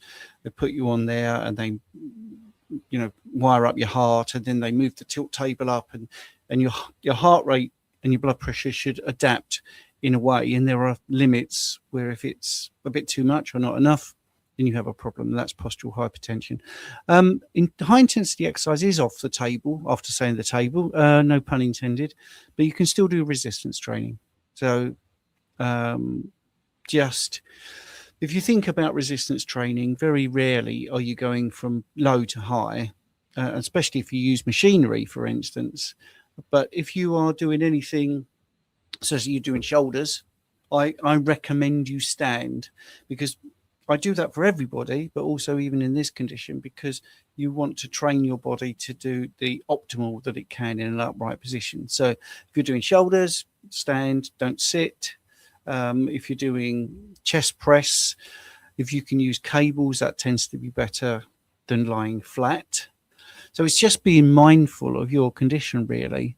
But you can, if you prefer, you can do the horizontal exercises. So what I've said is what I believe, but what the mainstream will say is doing a bench press is absolutely fine because you're on a bench, you're being supported. But what happens when you come off? See, this is the thing. Just do it upright, I think. And if you're doing legs, you don't have to squat. You can sit for that, and you can do leg extension. So there's lots of ways of getting around this. But going back to what we said earlier, make sure you're hydrated properly. I mean, that's the big thing. I would, and I do, even for me, and I haven't got POTS, I take salted water. That's what I do. And, it's overnight. So, they call it Soleil water, but really all it is salt that's been dissolved in water overnight. It's nothing particularly posh. I would do that. I would just make sure I'm hydrated properly and recover. So that's something I would recommend for everybody, because it's the old, if 3 times a week gets this result, what about 7 times a week? It's going to be great. Well, no, because you're not recovering. So building recovery, it's not a rest day. I think that's a bad way for your mind to think about it. Think of it as programmed recovery. So you work out on a Monday and you have Tuesday off. That's it. So I think still all the same rules. You are the same person. Progressive overload, you need to do that. You need enough protein and fats. It's all the same rules, but you're just a little bit mindful of the fact that your adaptation to posture and effort is a little bit compromised. But yeah, you can still do resistance training. Yeah, my knowledge in this area is more limited, but I did see a pilot study a while back that actually, but it wasn't, any randomized control or anything like that, but they were providing higher dosing of taurine, and it seemed to basically improve the condition quite a bit. Yeah, no, the mechanism I've got exactly. It's something you do because it is an osmolyte, but that's the main mechanism. But if there are other secondary, mechanisms that are involved, I don't know them. And the study wasn't able to, what they say, elucidate or explain, or so they had no idea. They just noticed that they were getting this effect, an improvement in POTS. But that's as much as I know. I have noticed that sometimes people tend to, especially when people there is a relationship with POTS and also calcium as well.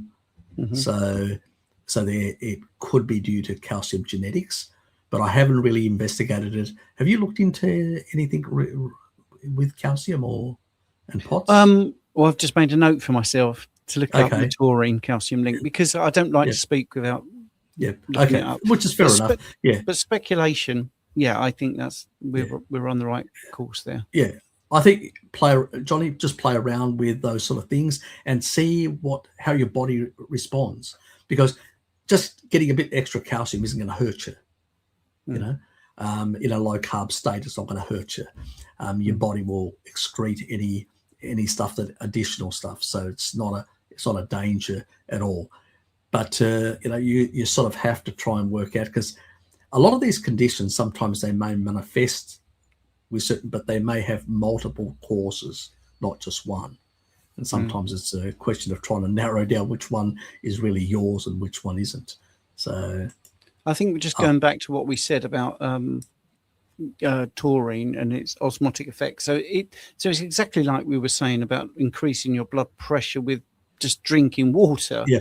But taurine does it in a better way, because it will do a blood volume expansion based on exactly. It does it is a homeostatic. It has a homeostatic effect by the kidneys. Yes. Cool. Hello, Craig.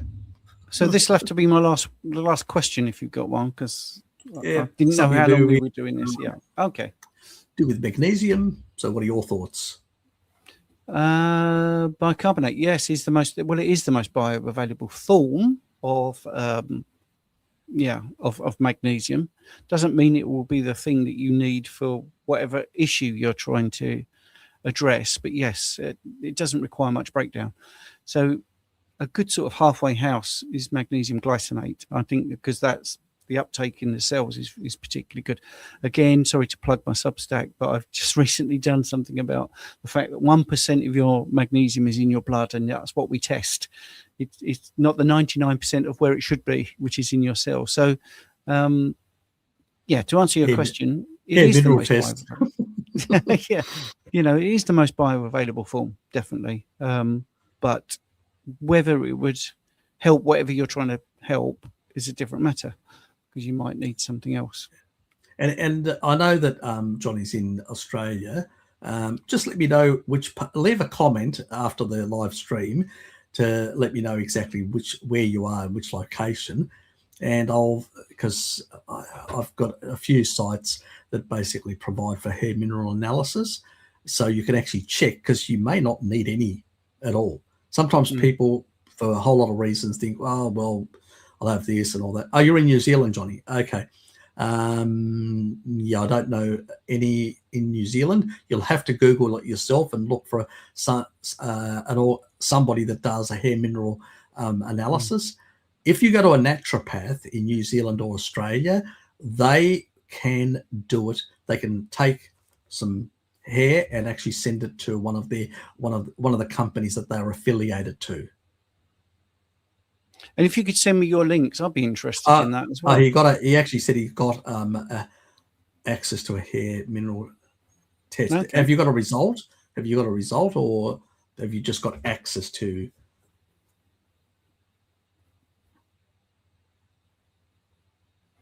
Is there an issue with the fact that it's not an instant snapshot? It's more of a delayed response, because hair is obviously been growing. That's right. Well, he's only got access. He hasn't done it yet. Well, what hair will tell you is, you get a certain amount of growth. Mm-hmm. Now, hair grows at a certain pace, obviously. So if you want to look further back in time, it's the hair that's further away from the follicles. If you want to look at more recent times, you have to actually cut the ones that are closer to the follicles, which means that you really have to cut deep, close to the scalp, and then cut off the other half, the top part, and just send the stuff that's close to the scalp. That will give you a more recent sort of mineral analysis. So the last month, rather than something which is further back, which may be less useful for you. So it does mean you may have to provide a bit more hair. So you have to go a bit, just make sure you take it from an area where you're not going to miss it. I know what you're saying. Brilliant. Right, Harry, I have got to shoot now. Sorry. Definitely. Take care. Okay, and thanks for being here. Appreciate it. Yeah, been fun. Bye. Definitely. See ya. Oh, you're back with me.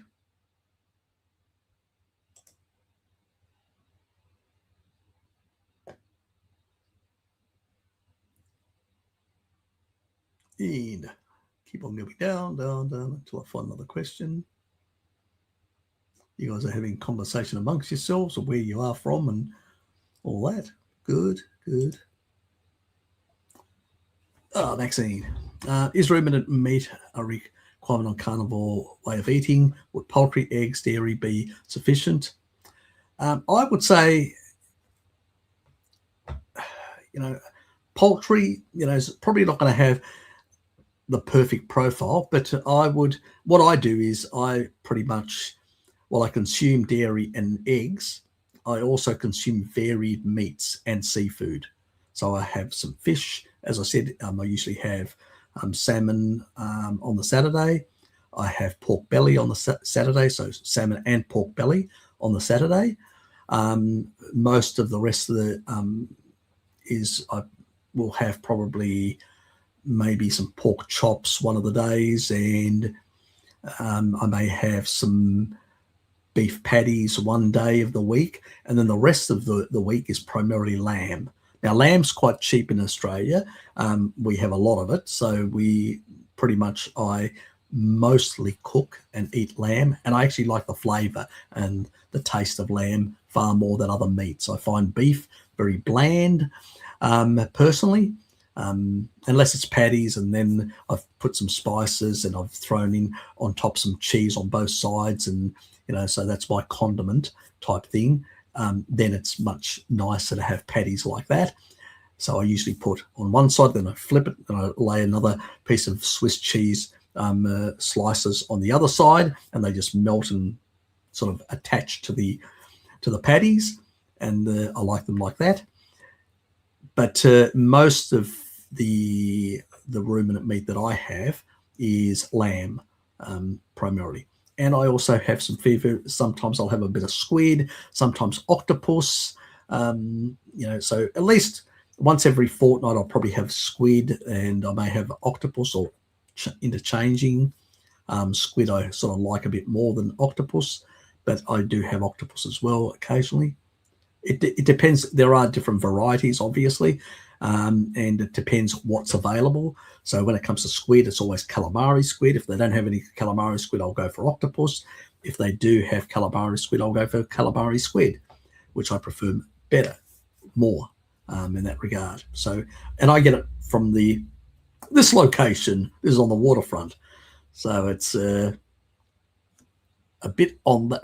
So where you see that vessel in the towards the deep area, the dark bluish sort of. Well, I'm wearing my circadian glasses, so that's what it looks to me like now. Or where there's like a reddish building structure. A bit beyond that is where there are two vessels, and they sell to the public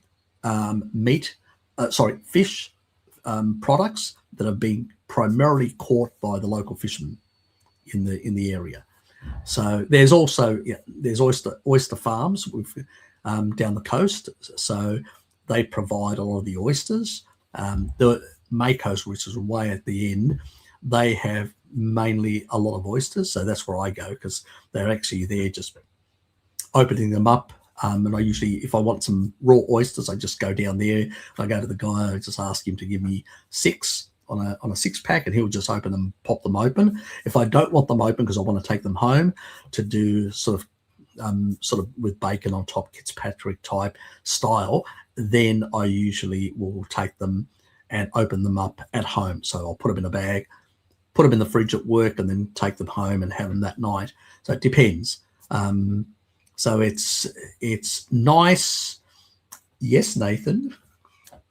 Yeah, that is my mansion, Nathan. What are you saying? Why are you lying, Nathan? That is my mansion. It's a beautiful mansion. What are you talking about? Yes, so vary it. Don't. A lot of people, steak only. I mean, our ancestors don't eat like that. They used to go around eating a whole lot of different animals, and also river and coastal fish. Where were all the actual locations where tribal people, where they found paleo people living and located? Along river systems and along coastal areas. So seafood is something, obviously, depending on the sources where you are on the planet, may not be the best. So there's all sorts of issues. You can also get from the Southern Ocean snap frozen, which means that it's, you just have to defrost and cook it. So it's less of a problem. It was pretty much captured in a sense as it was, with very little deterioration. So there's not less of an issue. But no, I don't recommend people just eat like Lion diet or something like that. I do encourage people to mix, to have a number of different meats and a number of different foods, because all these foods have different mineral profiles and stuff like that. And I think that's more beneficial personally. It's how our ancestors operated. And there's nothing wrong with eating, if you need to heal, you're healing, you need more cholesterol. Well, more eggs or even brains, from, like, my father used to consume goat brains or fetus goat brains. So, so there's those sort of things.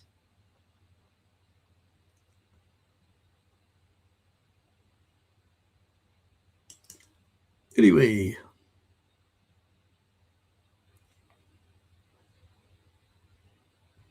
thank you, Craig. Yeah, he does have a good book on blood tests and stuff of that sort. And Jonathan, yes, on any book on training and nutrition as well. Thank you for putting in that comment.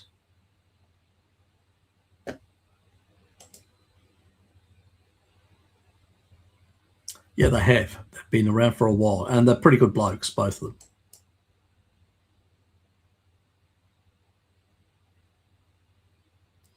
Well, here's another question. Q marks the spot.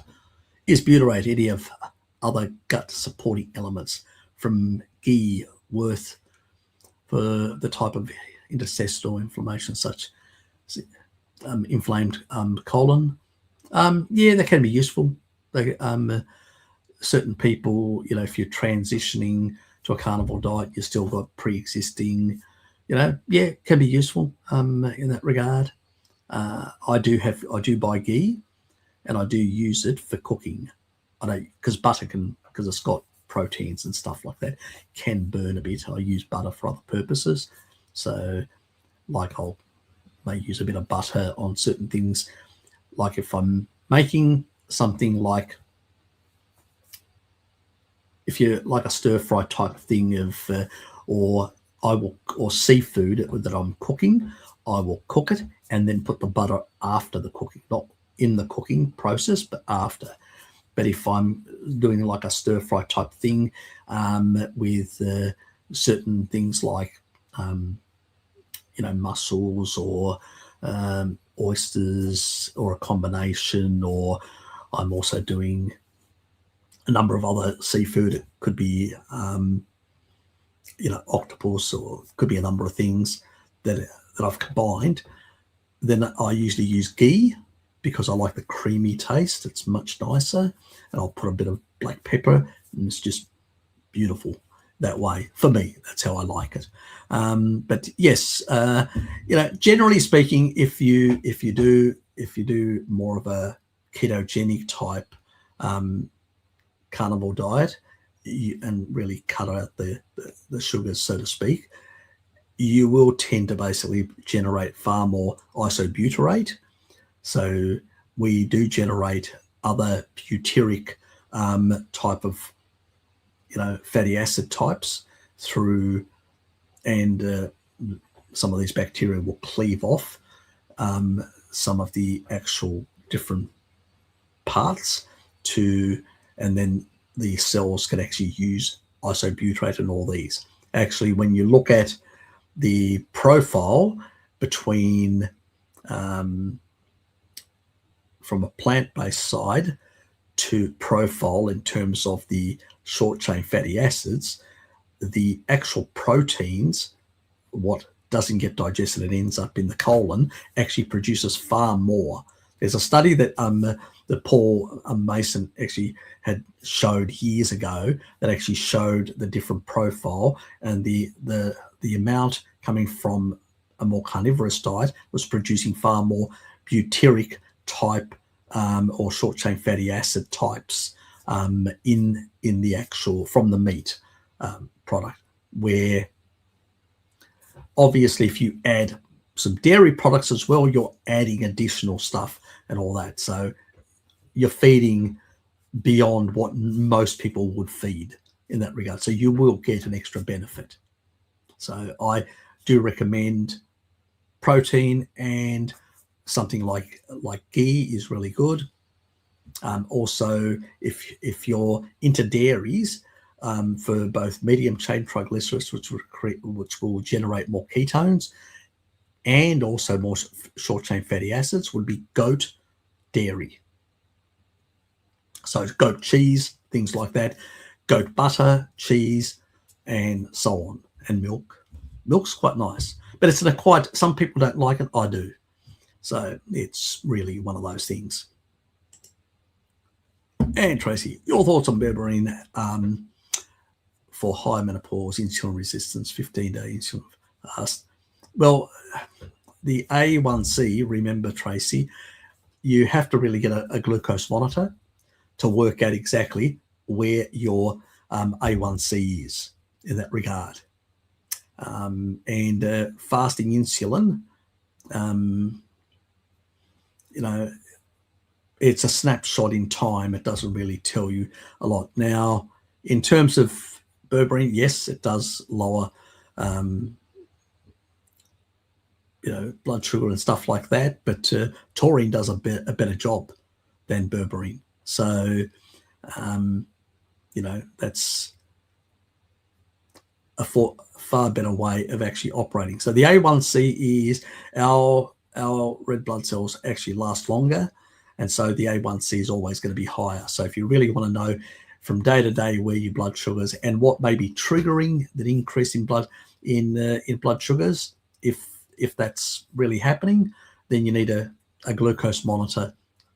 You can get a fairly stock standard one, which at a reasonable price from most pharmacies in Australia.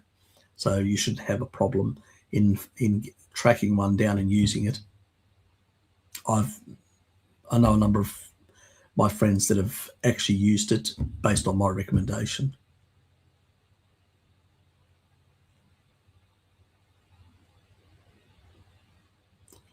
Now the next Q.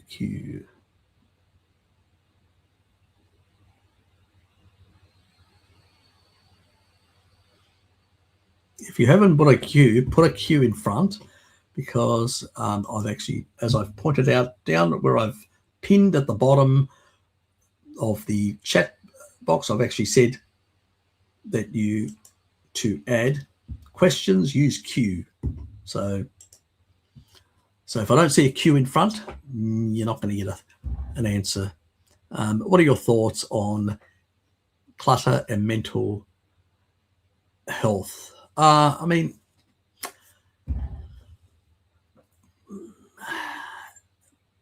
there's a lot of different things you can unpack with that. There are some studies that show that people that have got a lot of clutter on their desk and all that tend to be far more smarter workers, do much better. And then in other cases where people have got just a whole lot of things lying around and they're not motivated, they do nothing, it could be due to depression or many other things as well. So clutter isn't really a sign of mental illness or any mental health issue. you really have to have other symptoms as well. So the two don't go together. Some of the smartest people and really high profile, like business people that are really cutting edge and don't have any problem, are just pretty much like psychopaths with any mental health problems. Well, you could say genetic, but can have quite a lot of clutter, and that's not a sign of mental health problems. And there are other people that are meticulously tidy and have a lot of mental health issues. So it doesn't always correlate. So it's what I'm saying. So yes, it can in some cases, but not always.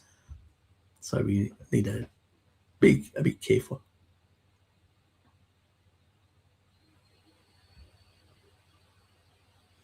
So you're extremely prone to clutter. Okay, is that why? But feel great. Well, if you feel great, that's not a problem. I have a tendency to accumulate certain things, and then I have to go through a session of basically just getting rid of things that I've accumulated. I look around and I go, there's too much papers here or too much of this, and I go through and go, what do I need? Okay, I need this. I'll put them aside and I'll store them away, and the rest just go into the bin, and it's gone. So I'm quite ruthless when I have to get rid of things to unclutter. So I don't go extreme clutter, but I think we all create some level of clutter, varied levels of clutter, sometimes more, sometimes less. If I'm under the sun, or if I can't be bothered, I've got too much things on my plate, I may neglect certain things, and then when I'm a bit better focused, I may get back to them. So yeah, it's just normal living of most humans. So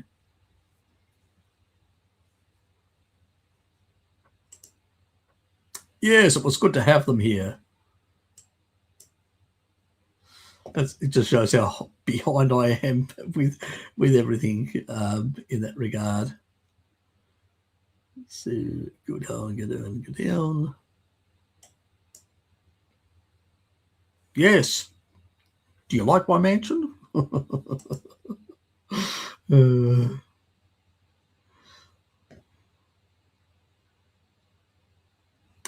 Anyway, further down.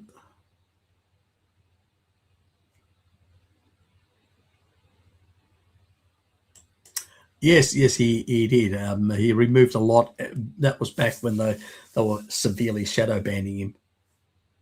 And a lot of the ones that I did with him, the old collaborations ages ago, were on the Odyssey site, where I went through a whole lot of things that I'd actually shown, and they're all there.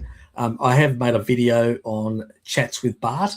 If you go to the playlist, you'll actually find that video, and you can actually go and find the Odyssey links to those videos if people want to see them. So they were done ages ago on chimps and all sorts of things that I've covered back doing sort of. I mean, I have done some recent stuff a few years ago that had to do with certain things like the way people ate in the 19th century in America, which Cincinnati was porkopolis, as it was called, where people primarily just used lard for cooking and ate mostly pork back in those days because it was just cheaper, more available. Most countries did, so even my father's relatives, the goats were mostly used for milk. When they got old, off with their heads, and they were basically cooked. So varied. Lamb, it depended on the village in the mountains. It may have been more lamb, more goat, but there was a bit of pork belly, and there was quite a lot of lard. And my father used to lard with his mother. So, and his grandfather, that was a pastoralist living in the mountains, lived 107. So Dad's 91. So doing pretty well considering. Yes.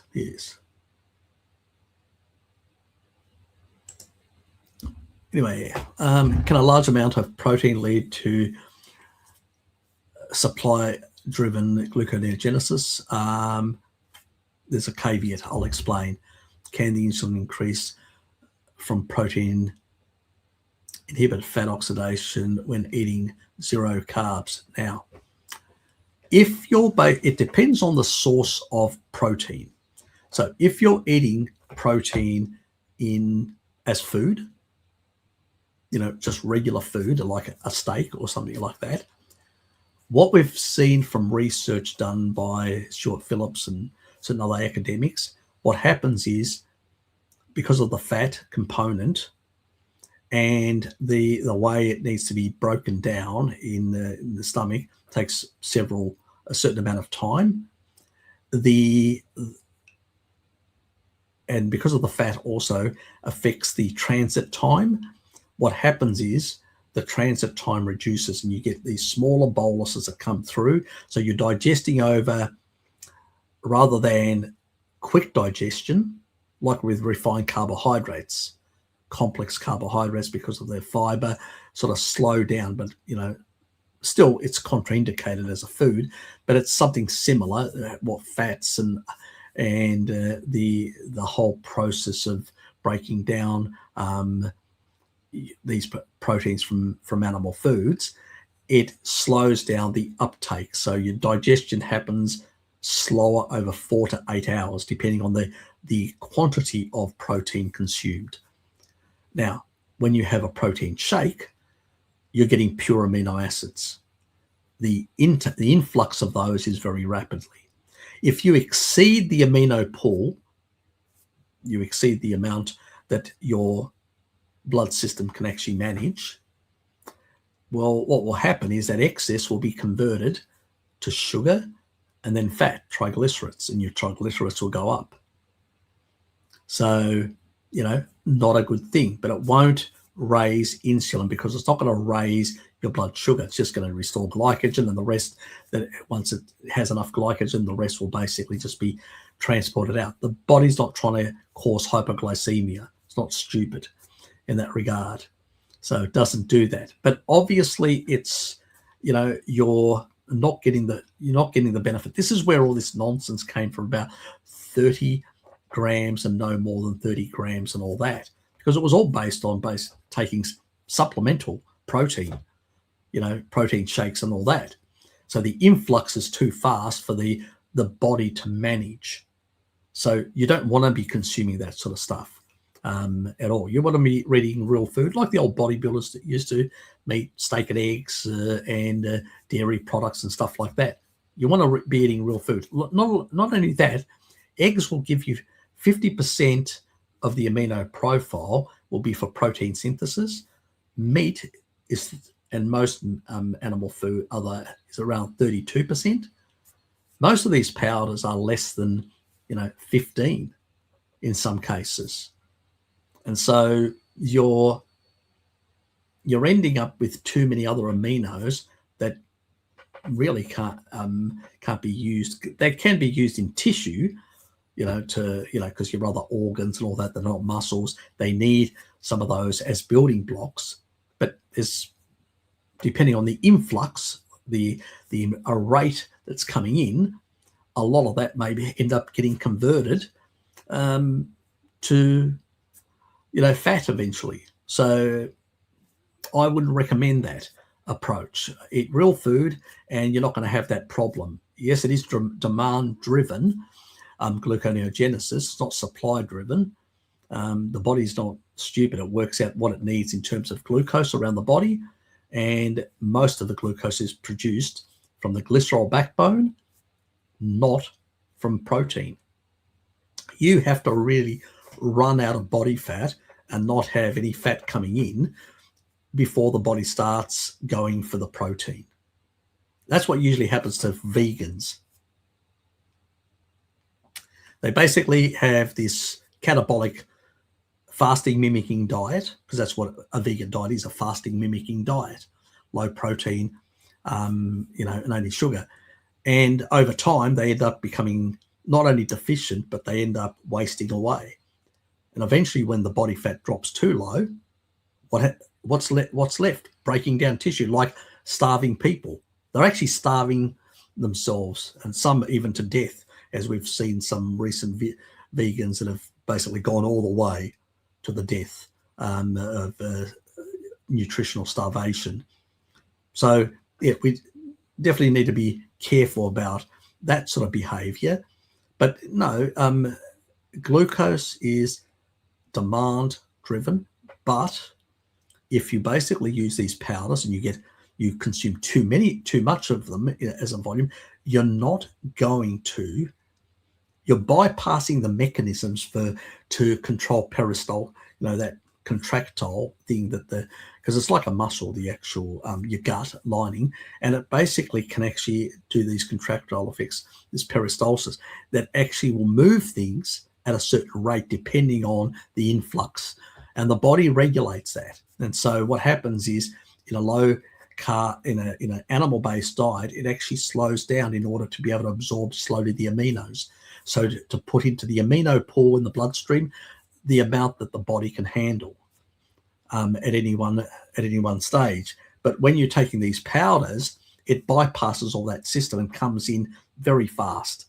And so you're overloading the stomach first of all, and so you end up dumping more into the actual gut, and then that gets uptaken to that middle part of the small intestine in a much more rapid way than normally. So yeah, it is contraindicated to use these powders. You're only making a whole lot of other people rich. It's expensive. If you look at gram for gram in terms of protein, you're actually making a lot of people very rich, and you're getting poor quality protein.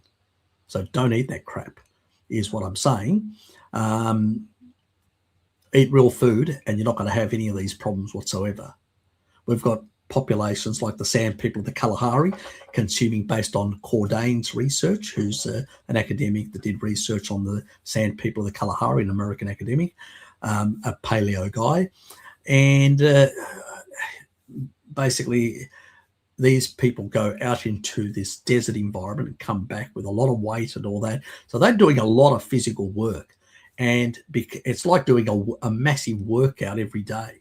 They were consuming up to close to 4 grams of protein per kilo body weight. So they were really high, where I recommend around 2.2. If you're doing bodybuilding, about 2.5 to 3. But these guys were way up there. And the reason why they were up there, and I know that, and if you go even higher than that, because even Jonathan's done experiments much higher, slightly higher than that. And what happens is you start, because of the level of, and that's with real food. We're not talking about powders here, with real food, okay? With real food, what actually happens is you are really pushing up the protein synthesis level and the muscle growth through these anabolic pathways. And as a consequence, you need more energy. You start ripping energy, stores of fat off your body. So that's one way of going with bodybuilding. And another way, if you're sedentary, is to cut the protein down to 1.3, up the fat, and then cut back on the fat and sort of come down by being in high ketosis, So there's, many ways of skinning the cat, as they say. So anyway, but no, don't worry. It's not supply driven. It's demand driven always. So, but if excess comes in from powders, it's going to end up, the liver's going to have to do something with the excess. And in most cases, it's going to replete glycogen in people that are in a low carb state. And whatever's left over is going to be exported out with all the other stuff, the excess that the body doesn't need as triglycerides, and send them for fat storage. But if you're in a low insulin state, like on a low carb state, that's less of a problem, because when you're not eating at night or hours when you're not eating, hormone sensitive lipase is elevated, so you're accessing that fat anyway, and you're using it through the day. So it's less of a problem even with the powders if that happens. But it's not the best quality way of getting protein. The best approach is also what I'm saying. So next question. Oh, we're down at the bottom.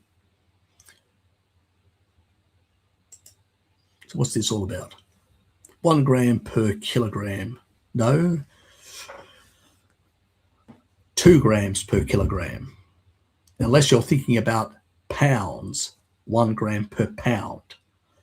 That's what they say in America. In America, it's 1 gram per pound, which is 2.2 grams, which is what I usually say.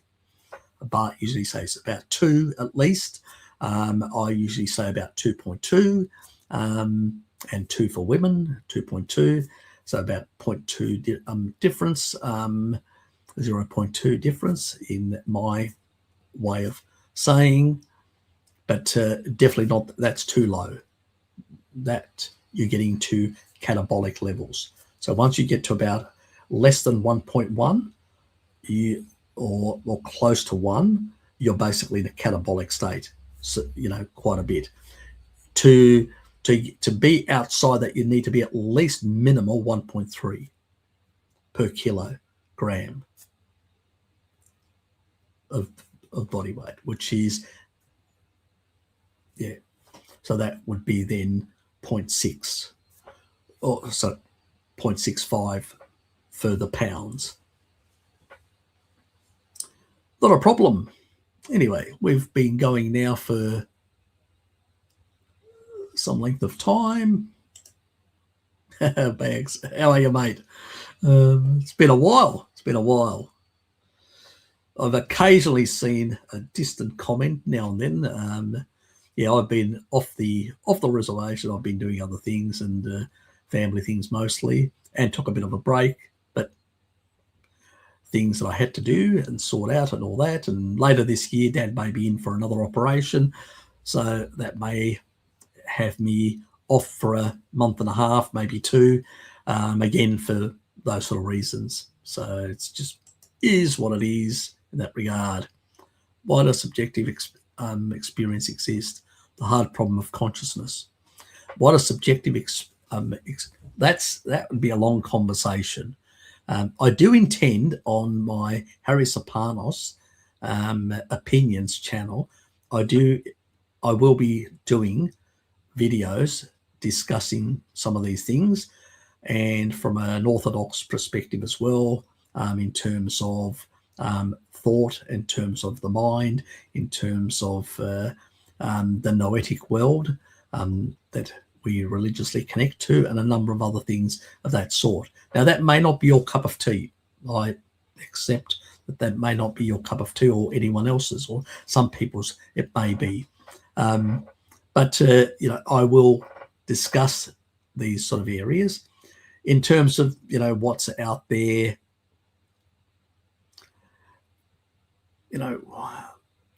We have the ability to sense the world around us.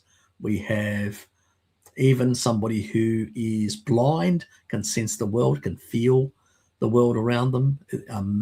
Their tactile, their ear, their ability to hear and smell and things like that get further accentuated in that regard. So, there's multiple ways of experiencing reality around us. Obviously, there's scientific ways with instruments where we can see things that our eyes can't see or perceive. There are certain frequencies of sound, of light that we can't see. We can't see ultraviolet, as an example. So there's all these things. So our subjective experience is limited to the capacity to detect things outside us. So, and there are limitations in that. Now, people can develop a whole lot of philosophical notions around that, but they are speculations and all in that regard. From the moment you can actually manipulate matter, you can actually investigate matter, and more than one person can come up with the same result when they're investigating matter. That tells us that there is something really there that we can investigate. So it's not just a subjective experience, it can be an objective experience that we can all have. The way we experience reality can be subjective, but the way we can investigate can be objective. not that everyone does that, but and people will create constructs, mathematical constructs, that then there is experiments that prove them wrong, like supersymmetry and the CERN particle accelerator. So, those sort of things. But, and that's repeatable experimental truth that any of these researchers can do over and over again. So those sort of things, there is objective truth, because if things weren't replicatable, we could say, yep, fine, everybody's getting different results. There is no objective truth. Our technology wouldn't exist. Our current technology is reliant on objective truth. But our subjective experience is limited to the way we can perceive reality around us, which is slightly limited. That's truthful. That's, it just is what it is. Our eyes can only perceive certain frequencies, certain wavelengths, of that electromagnetic spectrum. So we have those sort of limitations. It is, as they say, what it is.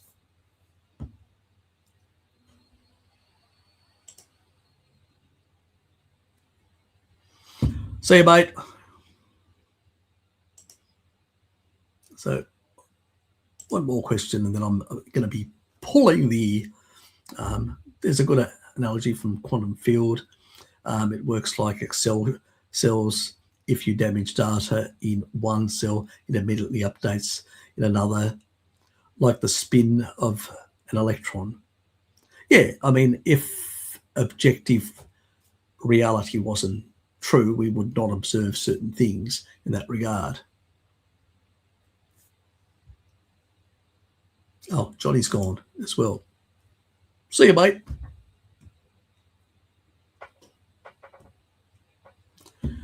Anyway, guys, we're getting to it's been a long session. I had the previous session and all that, and I'm about to get out of here. So go and relax. I've got to go on. I've got a basket that's my laundry basically was done in the middle period, you could say, before I started. And so I have to basically get all my laundry out and start hanging it. So it doesn't go too damp, but I did put it on a spin just before I started this live stream. So to spin dry it. So it should be quite fine.